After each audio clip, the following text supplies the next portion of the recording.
Hello friends, welcome this class इंसानस probability. तो जैसा कि आप सभी को पता है कि हम लोग इम्यूनोलॉजी के पॉइंटर्स को डिस्कस कर रहे थे। तो इस सीरीज़ में यह एक नया वीडियो है। अगर अभी तक आपने पुराने वीडियोस नहीं देखे हैं तो आप जाके देखिए। डेफिनेटली वो वीडियो आपके बहुत ही ज़्यादा काम आने वाला है। आप कोई भी एग्ज़ाम दे रहे हो, चाहे आप यूनिवर्सिटी लेवल का ही एग्ज़ाम क्यों नहीं दे रहे हो, अगर आप MCQ एग्ज़ाम में पार्टिसिपेट करने वाले हो तो ये पूरा का पूरा सीरीज़ आपकी शायद लाइफ बदल दें। तो चलिए, आज हम इस पिक्चर को लेके आए हैं क्योंकि कुछ चीज़ें हम आपके दिमाग में बिल्कुल एज इट इज़ डालना चाहते हैं।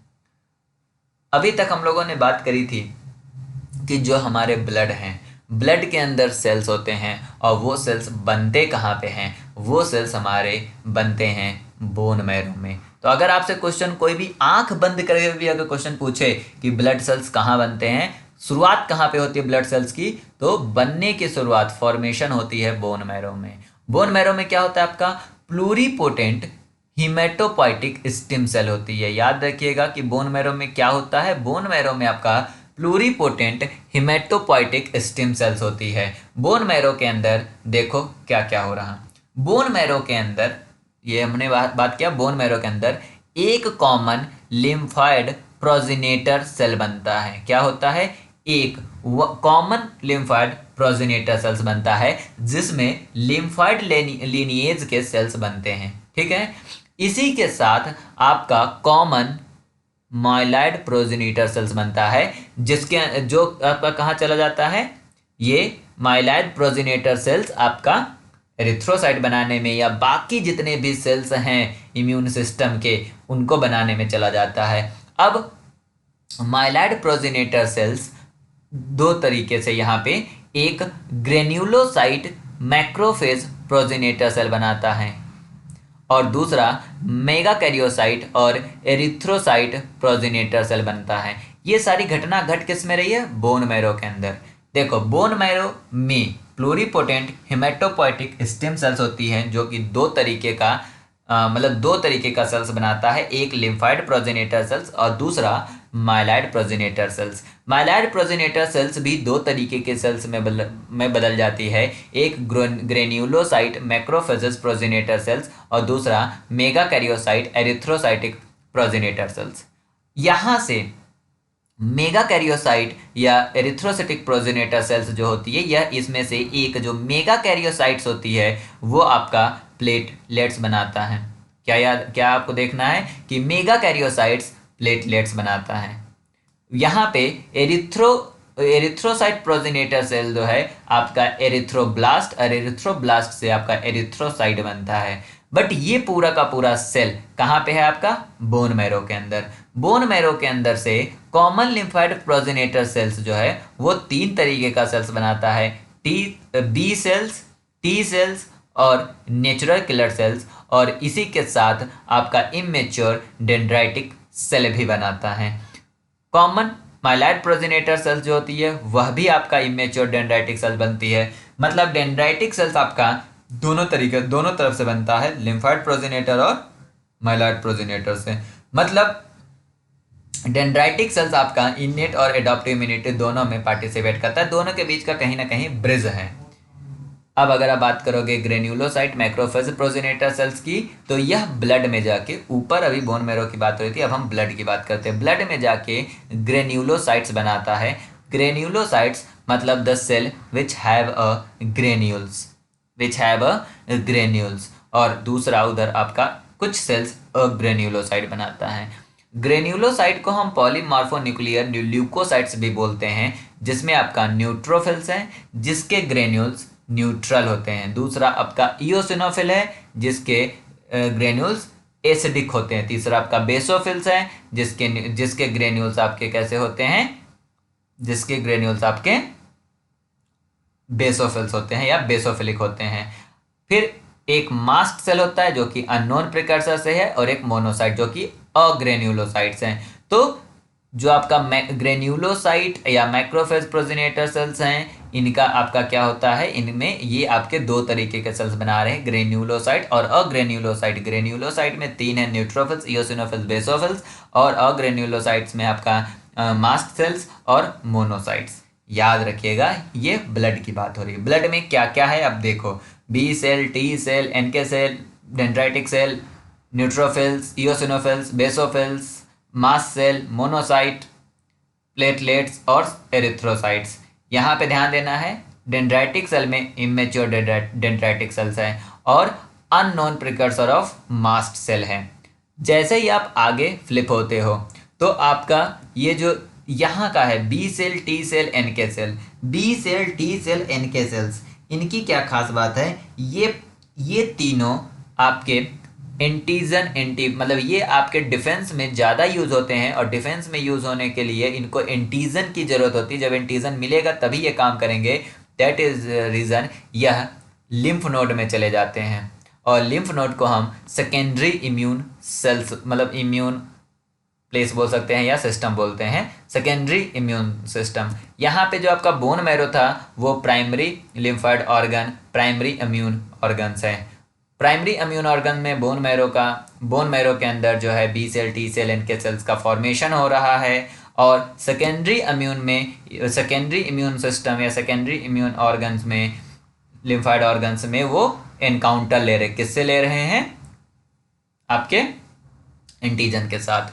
तो लिम्फ नोड में ये जाता है और लिम्फ नोड में जाके बी सेल मैच्योर हो जाएगा और बी सेल मैच्योर होके प्लाज्मा सेल्स बनाएगा। प्लाज्मा सेल्स जो है एंटीबॉडी को रिलीज करती है। तो यहाँ पे देखिए बी सेल के सरफेस पे एंटीबॉडीज होते हैं। टी सेल जो होती है वह एक्टिवेट होगा लिम्फ नोड में और टी सेल एक्टिवेट होकर एक्टिवेटेड टी सेल बनाएगा और एनके सेल जो होती है वो एक्टिवेट होकर एक्टिवेटेड एनके सेल बनाएगा और लिम्फ नोड में यह इफेक्टर सेल्स के रूप में बदल जाएगा। इफेक्टर सेल्स जाके उस एंटीजन्स को मतलब मारने का काम करेगा। इमेच्योर सेल्स जो है वो लिम्फ नोड में जाके मैच्योर डेंड्राइटिक सेल्स में बदल जाता है। और अगर हम टिश्यूज़ की बात करें, ऊपर अगर हम ध्यान से देखें तो वहाँ पे मास्ट सेल था और मोनोसाइट्स था। तो मास्ट सेल जो है टिश्यूज़ में जाके यह मास्ट सेल यहाँ पे क्या है, ये हिस्टामिन के साथ हिस्टामिन से भरा हुआ है और मैक्रोफेज सेल्स में बदल जाता है। ये टिश्यूज़ में पाया जाता है आपका मैक्रोफेज सेल और मास्ट सेल। अब यहाँ पे ध्यान देना है कि जो अभी तक आपने यहाँ पे इधर की बात करी B cell, T cell, NK cell, B cell plasma cell में कन्वर्ट होता है, that is a terminally differentiated cell. T cell TC cell T helper cell में बदल जाता है और NK cell activated NK cell में बदल के बैक्टीरिया, वायरस या फॉरेन पार्टिकल को किल करने का काम करता है। यहाँ पे आपका बी सेल और डेंड्राइटिक सेल्स, मैक्रोफेजेस सेल्स, ये सारे सेल्स जो होती हैं एंटीजन प्रेजेंट करते हैं, एंटीजन को इनगल्फ करके प्रेजेंट करते हैं किसके पास, टी सेल के पास। टी सेल के पास कौन कौन एंटीजन प्रेजेंट करता है, बी सेल, मास्ट सेल और डेंड्राइटिक सेल्स। ये बातें मैं बता चुका हूँ लेकिन मैं दोबारा बता रहा हूँ क्योंकि ये पूछा जाता है और इनको हम साथ में क्या बोलते हैं, प्रोफेशनल एंटीजन प्रेजेंटिंग सेल। यहाँ पे जो आपकी बात हो रही है न्यूट्रोफिल्स और जो आपका मैक्रोफेजेस है, यह आपका क्या करता है, फैगोसाइटोटिक इन नेचर होता है। ये एक चीज़ है जो कि आपको थोड़ा बहुत इंटरल्यूकिन्स को याद रखने की जरूरत है, इसलिए मैं लेके आया हूँ क्योंकि यूनिवर्सिटी ऑफ हैदराबाद और कुछ जगह कभी कभी पूछ लिया जाता है क्या, कुछ टर्म्स जैसे pluripotent stem cells self renewal करता है। प्लूरीपोटेंट स्टेम सेल्स के साथ इंटरल्यूकिन अगर 3 आ जाए तो सिर्फ अगर इंटरल्यूकिन 3 है तो वह लिम्फॉइड स्टेम सेल्स में बदल जाता है, मतलब लिम्फोसाइट्स बनाने में चला जाता है। अगर इंटरल्यूकिन 3 के साथ GM-CSF है, अगर ये दोनों आ जाते हैं तो वह लिम्फोसाइट की जगह माइलॉइड स्टेम सेल्स बनाता है और myeloid stem cells erythroid progenitor cells बनता है अगर EPO आता है, एरिथ्रोपाइटिन हार्मोन आता है। एरिथ्रोपाइटिन हार्मोन आपका कहाँ से निकलता है, किडनी से निकलता है। तो किडनी से सिक्रीट होके माइलॉइड स्टेम सेल्स को एरिथ्रॉइड प्रोजेनेटर सेल्स में बदल देता है और यह एरिथ्रॉइड प्रोजेनेटर सेल्स आपका एरिथ्रोसाइट्स में बदल देता है। और एरिथ्रोसाइट से पहले का जो पार्ट होता है उसे हम रेटिक्यूलोसाइट्स बोलते हैं। रेटिक्यूलोसाइट इग्जोसाइटोसिस करके अपने न्यूक्लियस को बाहर फेंक देता है और इस तरह एरिथ्रोसाइट विदाउट न्यूक्लियस होता है, बट रेटिक्यूलोसाइट्स आपका क्या होता है, न्यूक्लियस के साथ होता है। अब आइए हम माइलॉइड स्टेम सेल्स की बात करें, माइलॉइड स्टेम सेल्स ईपीओ के एब्सेंस में, जब ईपीओ नहीं होता है, इंटरल्यूकिन 3 होता है, जीएम सीएसएफ ये होता है, और इसके साथ 2 और इंटरल्यूकिन आ जाता है, इंटरल्यूकिन 1 और इंटरल्यूकिन 6। अगर ये सब एक साथ आ जाए तो माइलॉइड स्टेम सेल्स जो है आगे की तरफ बढ़ेगा और विद ईपीओ इंटरल्यूकिन 11, ईपीओ और इंटरल्यूकिन 11 के साथ मेगा कैरियोसाइट में बदल जाएगा, और मेगा कैरियोसाइट फर्दर प्लेटलेट्स में बदल जाएगा।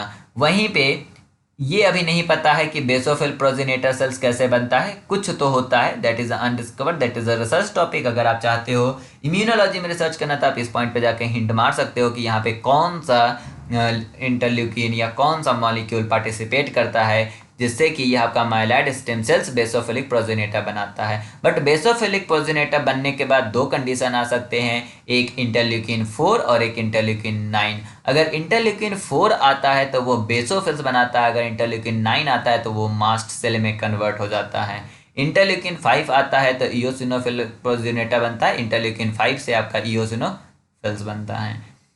तो ये हो गया आपका माइलॉइड स्टेम सेल्स के बारे में। तो इसमें क्या क्या आपको याद रखना है कि इंटरल्यूकिन 3, इंटरल्यूकिन 11, इंटरल्यूकिन 5, इंटरल्यूकिन 1, 6 और 9 और 4, और इसी के साथ एक एंजाइम और है ईपीओ, मतलब हार्मोन एक और है जिससे हम ईपीओ बोलते हैं, एरिथ्रोपोइटिन बोलते हैं, जो कि किडनी से रिलीज होता है। अगर इंटरल्यूकिन 3 है तो आपका लिम्फाइड प्रोजेनेटर सेल्स बनेगा। इंटरल्यूकिन 3 से अगर इंटरल्यूकिन 7 आ जाता है तो वो बी लिम्फोसाइट बनाएगा, इंटरल्यूकिन 7, और इसके साथ और भी चीज़ अगर थाइमस में चला जाता है तो यह टी लिम्फोसाइट मैच्योर बनेगा, और यहाँ पे भी अभी तक पता नहीं है तो आप इसको भी एज ए रिसर्च हंट कर सकते हो, तो नेचुरल किलर सेल्स बनता है। अब यहीं से देखो कि कोई भी ईपीओ, इंटरल्यूकिन 11 और इंटरल्यूकिन 5 इन तीनों का अब्सेंस हो, सिर्फ इंटरल्यूकिन 3, जीएम, सीएसएफ, IL-1 और IL-6 ये सिर्फ बचे तो ये आपका ग्रेन्यूलोसाइट मोनोसाइट प्रोजेनेटर में बदल जाता है। ग्रेन्यूलोसाइट मोनोसाइट प्रोजेनेटर में IL-3, जीएम, सीएसएफ और GCSF अगर आ जाए तो आपका न्यूट्रोफिल्स बनेगा, और MCSF आ जाए तो आपका मोनोसाइट बनेगा। ध्यान देना है कि GCSF आ जाए तो न्यूट्रोफिल्स बनेगा, और NCSF आ जाए तो मोनोसाइट बनेगा। आपका होमवर्क या आपका क्या है कि ये आपके लिए टेस्ट है कि आप नीचे डिस्क्रिप्शन में इनका फुल फॉर्म हमें बताओ कि GMCSF, GCSF, MCSF का फुल फॉर्म क्या है। नहीं बताओगे तो मैं अगला वीडियो में तो बता ही दूंगा, बट अभी आपको यहाँ पे ये बताने की ज़रूरत है क्योंकि ये आप 12th और 10th में भी पढ़ के आ रहे हो, BSc में भी आप पढ़ के आ रहे होगे। तो thank you for watching this video and share this video if you want. PDF आपको कहाँ पे मिलेगा? टेलीग्राम चैनल पे मिलेगा। टेलीग्राम का लिंक कहाँ पे मिलेगा? डिस्क्रिप्शन में मिलेगा। Bye bye.